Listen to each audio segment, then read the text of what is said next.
Muito bem.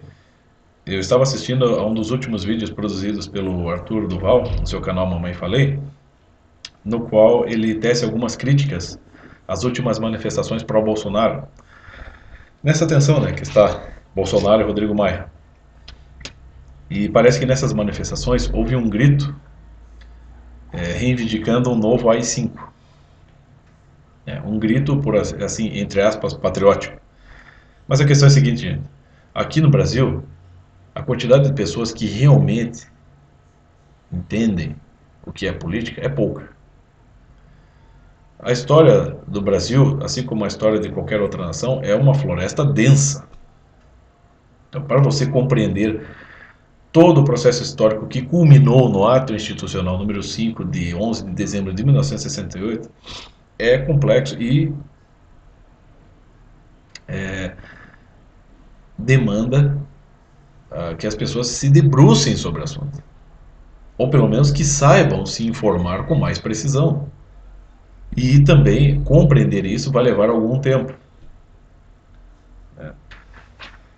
Então é claro que, né, se você for fazer uma distinção, né, entre o que é essa reivindicação hoje e o que foi no final dos anos 60, você percebe que durante o regime militar a aprovação do AI-5 não se deu por uma reivindicação patriótica, se deu por um ato deliberado do governo militar. E ele teve consequências ruins. Ele pode-se até estudar o assunto para se compreender, né, os prós e os contras disso. Mas isso vai levar tempo. Então, o que as pessoas estão reivindicando agora, no meu entender, né, é algo que elas desconhecem. Grande parte dessas pessoas desconhece isso. Não se trata de julgar aqui se o ato institucional é algo bom, ruim, perigoso ou não. O problema é que as pessoas não sabem qual a natureza disso e não sabem aonde isso vai dar. Grande parte das pessoas não sabe prever onde isso vai, no que isso vai dar. Por quê? No meu entender, e isso eu percebo em rodas de amigos, entre as pessoas da família, na vida social aí, que grande parte das pessoas aqui no Brasil não busca a verdade, são entusiastas, entendeu? É que nem o turista que viaja para todos os países. Ele passa pelas pirâmides do Egito, ele passa para a Catedral de Notre Dame, ele passa pelo Coliseu, ele passa pelos castelos ingleses, os castelos escandinavos, enfim. Ele, ele já esteve diante de todos os monumentos, de todos os grandes artefatos, das catedrais, dos castelos, de tudo. Mas ele não tem um entendimento profundo disso. Ele não sabe qual que é a real função disso, né, na história da civilização e a influência disso até os nossos dias. Eles não entendem isso. Essas pessoas é, estão muito mais impressionadas do que interessadas em compreender a coisa. Ou tem até alguma compreensão, mas muito superficial e, vamos dizer assim, aquilo é mais um entretenimento, é mais um hobby do que propriamente uma verdade para elas. Algo que tenha uma função e até uma utilidade na vida delas. Compreender a história, gente, não é assistir um filme para se divertir. Né? Compreender a história não é ler revista em quadrinhos. Compreender a história é entender como é que o processo civilizatório, o processo de amadurecimento da humanidade se deu e chegou até os nossos dias. Uma palavra que você lê, uma palavra política, foi um trabalho imenso para chegar até os nossos dias. Isso custou, pode ter custado até vidas no passado. Mas as pessoas, grande parte delas, não está interessada nisso. Grande parte das pessoas está muito mais apegada à esperança, às vezes a uma vil esperança, né? Está muito, como eu disse, muito mais entusiasmada do que afeita à realidade. Então eles não sabem onde isso vai dar. Quando o professor Olavo, né, por meio da sua imensa e importante obra, tenta despertar a consciência das pessoas, é isso. Só que isso se dá ao longo do tempo, não se dá imediatamente. O problema é que o tempo urge, né? E é claro que o povo tem um papel importante, né, em todos os momentos, né, para a manutenção da sua vida, do seu progresso e do seu destino. O problema é que, para resolver um assunto como esse, né, essa tensão entre o presidente da República e o Rodrigo Maia, para resolver isso, né, as pessoas vão ter que se informar. Né? Mas, quanto tempo isso vai levar para que as pessoas realmente compreendam isso? Né? Como o professor Olavo sempre cita aqui no São Tomás de Aquino, a verdade é filha do tempo. Então essas manifestações são muito mais movidas por uma fé, uma esperança, do que por uma compreensão concreta, do que uma intuição mais concreta da realidade. Então, eu, no meu entender, é muito mais prudente que as pessoas contemplem isso aí, a realidade, e procurem pensar, meditar sobre isso, do que simplesmente se engajar em qualquer manifestação. Porque isso pode não dar bons resultados, ou pode até não dar resultado algum. Se você perceber, se você realmente prestar atenção, isso não está mudando nada. Né? A participação do povo ali não está mudando em nada. Né?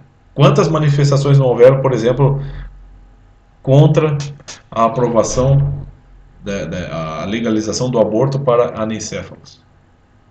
Houveram várias manifestações e isso não mudou. Lá no Congresso foi aprovado. Esse, todo aquelas cláusulas pétreas que determinam como é que é, a prioridade do povo sobre o estatal, né?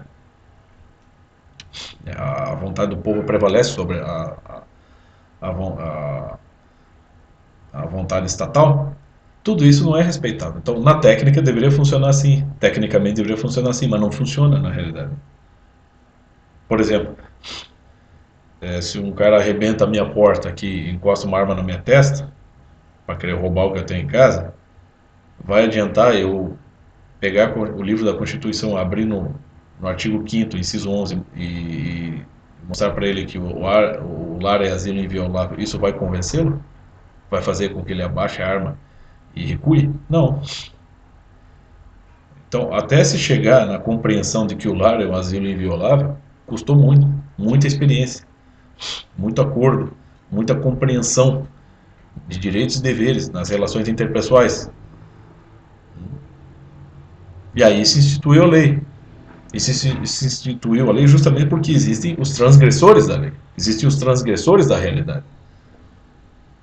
E não é a lei que vai parar os transgressores. Né? Mas a lei garante, pelo menos em parte, que as pessoas possam manter as suas propriedades, manter a sua paz. Né? Então, em parte funciona, em parte não funciona. E, em alguns casos, sequer chega a funcionar. Então, então nesse caso, fica uma manifestação que reivindica por uma coisa, mas que não é eficaz.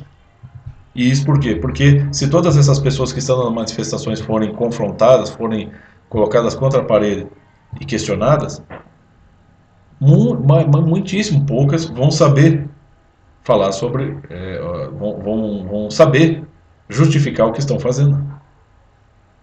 E é nessa hora que elas podem ser desmoralizadas, entendeu? Então, antes de tudo é tentar compreender as coisas, do que simplesmente se engajar em movimentos, do que simplesmente reivindicar por situações, né, que não se sabe, cuja natureza não sabemos o que é exatamente e não sabemos aonde vai dar. Né? Então é a prudência em primeiro lugar. Você tem lá no Eclesiastes, Salomão. que a busca do conhecimento é uma tarefa ingrata que Deus impôs ao ser humano, e isso é literalmente verdade. Então isso leva tempo. E não podemos garantir que os resultados sejam satisfatórios. Ou como diz o próprio Max Weber na sua palestra sobre a vocação para a ciência e a vocação para a política, na qual ele fala que a grande parte das verdades vão nos desagradar. Né? Portanto, quem está buscando a verdade não pode estar, né, pode desistir de querer, da sua esperança de encontrar algo que vai agradar-lhe. Você tem que buscar a verdade pela verdade. Né? Como disse o professor Lava, a verdade tem o direito por si. E ela não necessariamente vai te favorecer ou te agradar. Né? Mas ela vai te libertar. Né? Como o próprio Jesus Cristo fala. Nosso Senhor Jesus Cristo. Então, por mais necessário que sejam as manifestações, ainda assim grande parte delas vai ser ineficaz, ou na sua quase totalidade. Por quê? Porque as pessoas de fato não estão tendo tempo de se informar, né, sobre a natureza daquilo que estão reivindicando, né, e no fim das contas vão perceber que todo o seu esforço pode ir por água abaixo. E essa é a verdade que elas vão ter que compreender em primeiro lugar.